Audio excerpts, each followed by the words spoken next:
একদিন ইমাম আল্লামা ইবনে উসাইমিন রহমতুল্লাহ আলাইহি কোন এক জায়গায় নামাজ পড়াচ্ছেন, ইমামতি করছেন, আর ওই রকম উট চড়া বেদুইন এক এসছে সৌদি, এসে তার পিছনে নামাজ পড়ছে।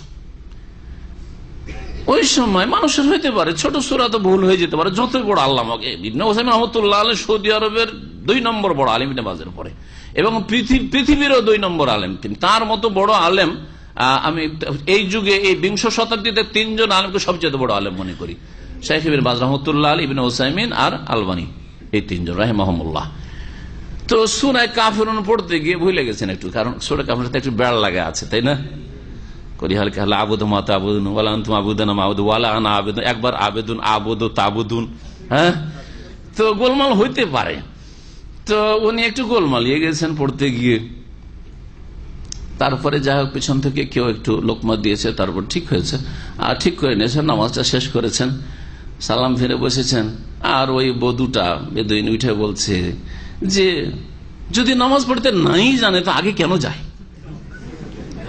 ওর আরবিটার বাংলা তর্জমা করলাম, যাকে নামাজ পড়াবার ঢং নেই, ইমামতি করার ঢং নেই, ও যাই কেন? সূরা কাফিরুন পড়তে পারে, ও যাই কেন নামাজ পড়াই না? এটা একটা সভ্য লোক বলবেন, একটা শহরের বাসিন্দা যারা সভ্য মসজিদে এসে নামাজ পড়ে বলবেন, কিন্তু অসভ্য মানুষ ও মনে করে কাফেরুন মুখস্থ নাই ঠিকভাবে, অথচ তাদের এত বড় আলেম তো জানেই না, আর চেনেও না। শহরের লোক হলে চেনে, ইবনে উসাইমিনকে কে চেনে না চেহারাতে? সবাই চেনে, সব সৌদি চেনে যারা শহরে বাস করে। কিন্তু বেদুইন জীবনে দেখেনি, না ও টিভি দেখেছে, না পত্র পত্রিকা দেখেছে, না কিছু প্রচার মাধ্যম দেখেছে, না তার কোন একটা আলোচনা শুনেছে যে কথাতে বুঝবে, টান টনে বুঝবে, কিছুই ইবনে উসাইমিনকে চিনতেই পারে না।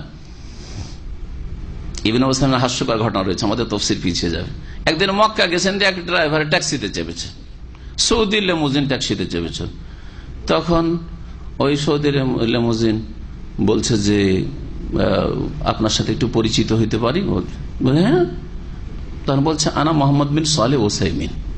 তখন বলছে একটা মিসকিনের মতো লোক, ফকিরের মতো লোক, সাদা সিধা পোশাক পরে আছে। ইবনে উসাইমিনের নাম শুনেছে যে ও বিশাল আলেম, রাজা বাদশাদের সাথে বসে, আর সেই ইবনে উসাইমিন আমার ট্যাক্সিতে বসেছে।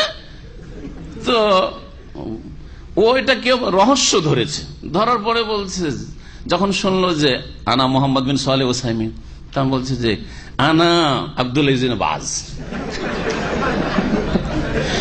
বলছে আমি হচ্ছি বিন বাজ, মানে আপনার চাইতে বড় আলেম, আর বিন বাজ হচ্ছে ইবনে উসাইমিনের ওস্তাদ। ওকে শাইখ তখন বুঝাবার চেষ্টা করলেন যে দেখো তুমি আমার এটাকে রহস্য নিলে, রহস্য না, আমি তোমাকে ঠাট্টা মজাক করিনি, আমি ইবনে উসাইমিন, আর তুমি ইবনে বাজ করতে গেলে, ইবনে বাজ আমার ওস্তাদ। হ্যাঁ, ও প্রথম মানতে চায় না, বলছে যে আনতা ফি মক্কা ইবনে উসাইমিন ফিল কাসিম, ফিল কাসিম কাইফ আনতা ফি মক্কা। জি, এইরকম হচ্ছে বদুদের অবস্থা, বেদুইনদের। তো আল্লাহ পাক কোরআনে যে বলেছেন, যদিও কুফরি দূর হয়ে থাকে, যদিও কপটতা মুনাফিকি দূর হয়ে থাকে, কিন্তু সভ্যতা থেকে অনেক দূরে যারা বকরি ছাগলের পিছনে ঘুরে বেড়ায়, যারা ওইটার পিছনে ঘুরে বেড়ায়, যারা শিক্ষা থেকে দূরে, যে কোনো আমাদের দেশের গ্রামাঞ্চলের ছেলেরা তুমি বলবে না, আপনি বলবে কিছু বুঝেন না, আপনি দিয়ে শুরু করে তুমি দিয়ে শেষ করে।